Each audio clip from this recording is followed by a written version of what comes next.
Assalamualaikum warahmatullahi wabarakatuh. Kami bertiga di sini ingin menjelaskan materi tentang teks prosedur, lalu teks ceramah, lalu ada teks resensi. Sebelum itu, izinkan kami bertiga untuk mengenalkan diri. Kenalkan, nama saya Rasya dan rekan saya. Nama saya Muhammad Haikal Sifan dan rekan saya. Nama saya Sultan Irandika. Pertama, kita akan membahas materi tentang teks prosedur. Jadi, teks prosedur adalah jenis teks yang berisi langkah-langkah atau cara melakukan suatu kegiatan secara runtut dan sistematis. Tujuan utama teks prosedur adalah memberikan panduan agar pembaca dapat melakukan sesuatu dengan benar, efektif, dan tanpa kesalahan. Lanjut, teks ini sering ditemukan pada buku resep, petunjuk penggunaan alat, atau panduan keselamatan. Yang kedua ada struktur teks. Teks prosedur terdiri dari 3 bagian. Pertama, tujuan, yaitu penjelasan singkat mengenai hasil akhir yang ingin dicapai, misalnya cara membuat es teh manis atau cara mengoperasikan kipas angin. Yang kedua, bahan atau alat. Bagian ini merupakan bagian opsional, tapi bagian ini berisi daftar yang diperlukan untuk menjalankan langkah-langkah. Yang ketiga, langkah-langkah, yaitu urutan tindakan yang harus dilakukan dari awal sampai akhir. Langkah-langkah harus ditulis secara jelas, logis, dan berurut agar mudah dipahami. Yang ketiga, dalam hal kebahasaan, teks prosedur menggunakan beberapa ciri khas. Pertama, kata kerja imperatif atau kata kerja perintah, seperti potong, rebus, tekan, nyalakan, atau sebagainya. Yang kedua, penanda urutan seperti pertama, kemudian, dan selanjutnya. Yang terakhir, penggunaan kata keterangan, seperti cara, alat, atau waktu untuk memperjelas tindakan. Misalnya, secara perlahan, selama 5 menit, dan menggunakan sendok. Selain itu, teks prosedur menggunakan kalimat yang bersifat informatif dan tidak bertele-tele agar mudah diikuti.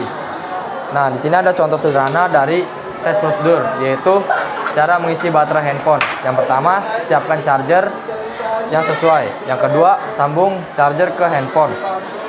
Yang ketiga, hubungkan charger ke listrik. Yang keempat, tunggu hingga baterai terisi penuh. Nah, inilah penjelasan singkat tentang teks prosedur.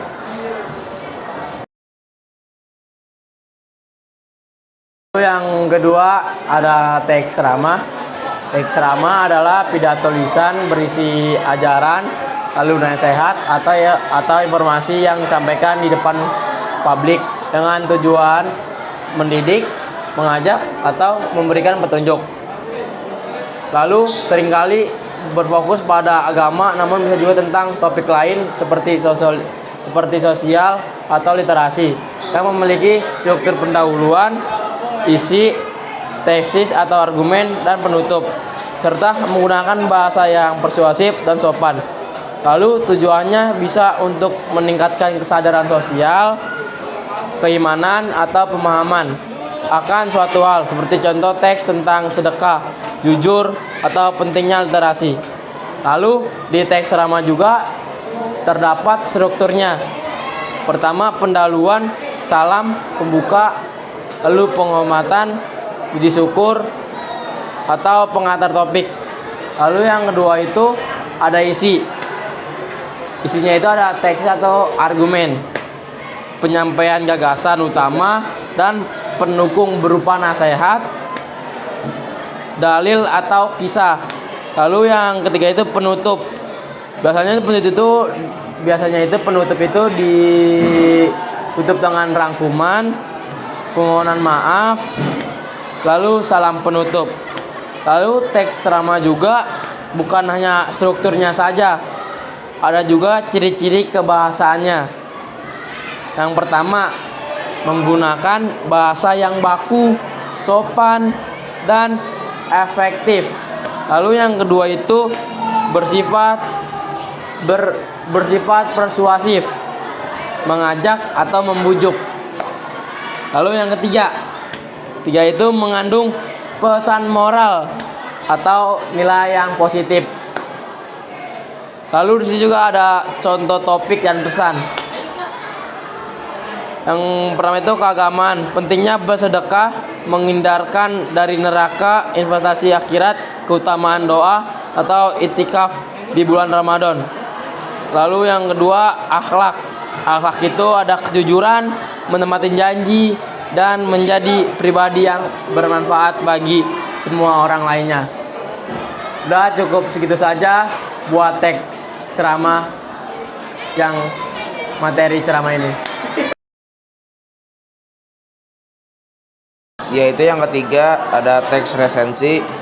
Teks resensi adalah tulisan yang berisi ulasan, penilaian atau kritik terhadap suatu karya, buku, film, musik, dan lain-lain, yang di dalamnya membahas kelebihan dan kekurangan serta memberikan gambaran ringkasan untuk membantu pembaca memutuskan apakah akan menikmati karya tersebut atau tidak. Dengan struktur umum meliputi judul, identifikasi karya, pendahuluan, ringkasan, dan analisis keunggulan, kelemahan, dan penutup, serta penggunaan bahasa yang persuasif dan informatif. Tujuan teks resensi yaitu memberikan gambar umum dan ringkasan tentang sebuah karya. Yang kedua, menilai dan menganalisis kualitas karya, kelebihan dan kekurangan, dan memberikan pertimbangan bagi calon penikmat karya. Yang ketiga adalah struktur teks resensi. Yang pertama yaitu adalah judul, yang kedua ada identitas karya, yang ketiga adalah pendahuluan, yang keempat adalah jenis-jenis resensi. Informasi yang pertama adalah informasi gambaran singkat dan umum, fokus pada informasi penting. Yang kedua ada deskriptif, pembahasan mendetail perbagian, sering untuk non fisik. Segitu saja untuk teks resensi. Wassalamualaikum warahmatullahi wabarakatuh. Cukup sekian yang kami sampaikan bertiga dengan materi tadi. Kalau kurangnya mohon maaf. Wassalamualaikum warahmatullahi wabarakatuh.